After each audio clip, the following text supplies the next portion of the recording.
So it was for the northern kingdom. And it was produced in the century following the division of the kingdom. Remember, David had the united monarchy, and then after Solomon and Rehoboam and Jeroboam, and they broke off, the northern tribes were in the north, Judah and Benjamin were in the south.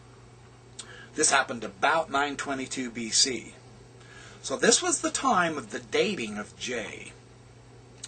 J itself could not date later than the division. And its formation under the united monarchy, it was formed in a united monarchy about 1000 BC, is highly probable. The preference, and here is the reason why. Because J prefers the name of deity, Yahweh, Jehovah. That's why it's called J.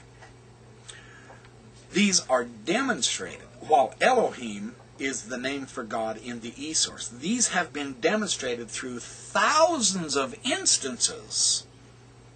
And there's not much confusion here. It's very steadfast, and the way the evidence in the Bible shows us.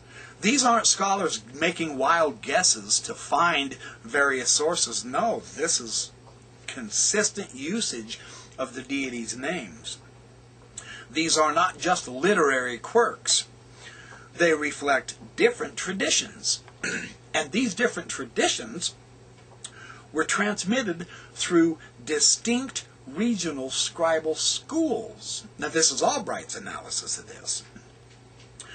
And these scribal schools existed from the 10th century onward. Now, archaeologically, Jeffrey R. Chadwick has demonstrated this. And this is why the Egyptian influence was so powerful in Lehi's day, because they had an Egyptian scribal tradition. They also had a Babylonian scribal tradition, interestingly enough, but the Egyptian one was the big one. That's why the dual heritage language of the language of my fathers, of the learning of the Jews, and the language of the Egyptians is so beautifully reflected in Nephi's opening page. This is the correct situation. These scribes of schools, faithful worshippers of Yahweh, they fled south to Judah when Assyria came in to destroy Israel in the north. This happened after 722 BC. We have an influx of refugees from the north down into Judah, the south into Jerusalem. These were Lehi's great-grandparents' era. These were Lehi's descendants coming down to south. There in the first half of the 7th century BC is where J and E were woven together into a single narrative. So now we're getting the basis. So the brass plates are an interesting tradition here. J was the main source used, with E materials occasionally used in parallel or more often in replacement. Albright noted that differences between J and E already existed in the Pentateuchal poems dating between the Exodus and the monarchy. So this means that the later schools of scribes had a prior basis. Such distinctions could have been both a regional and a cultural basis for the L names. Now this is interesting because in the E source, the name of deity was associated with the El names, not Yahweh, but El, as in Elohim, El Shaddai, and so on and so forth. The El names that characterize the E materials tended to be more popular on the edge of the desert, as a heritage from nomadic times. Now, Casuto, he observed that in the Old Testament situations, where God is represented as a universal or an international deity rather than as a God of Israel, an El name occurs. For example, in all the sections of Genesis pertaining to Egypt, including the entire story of Joseph, El names were used exclusively. So this is an E source.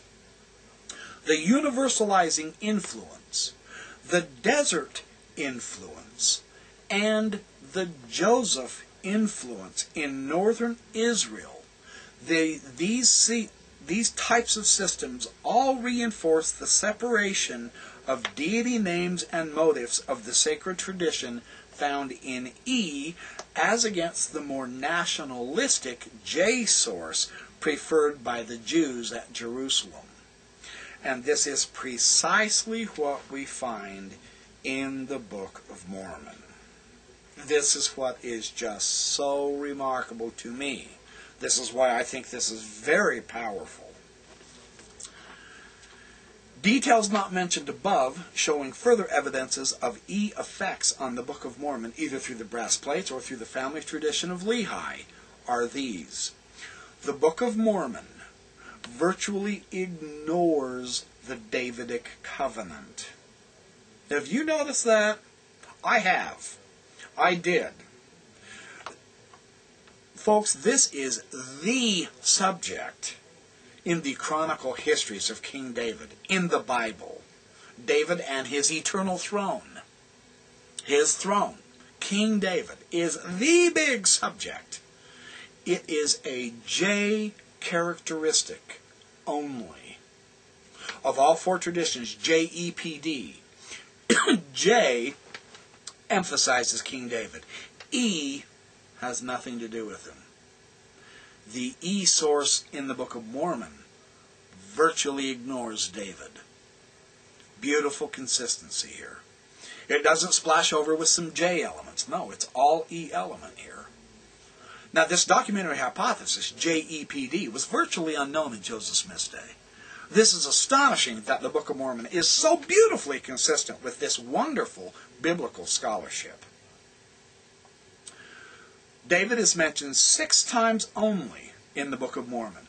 2, incidentally, are in quotations of Isaiah, and 2 instances involve strong condemnation of King David. Instead, considerable attention in the Book of Mormon is paid to the Abrahamic covenant and to the patriarchs. And this is so true. When you read the Book of Mormon, you'll see this. All 29 references to Abraham are laudatory. They are supportive of Abraham. Jacob is also so named, and this is a positive E characteristic, because the way the Bible mentions Jacob is it usually calls him Israel. The J source refers to Jacob as Israel. The E source keeps calling him Jacob. And you'll notice in the Book of Mormon where the God of Jacob is found many times there.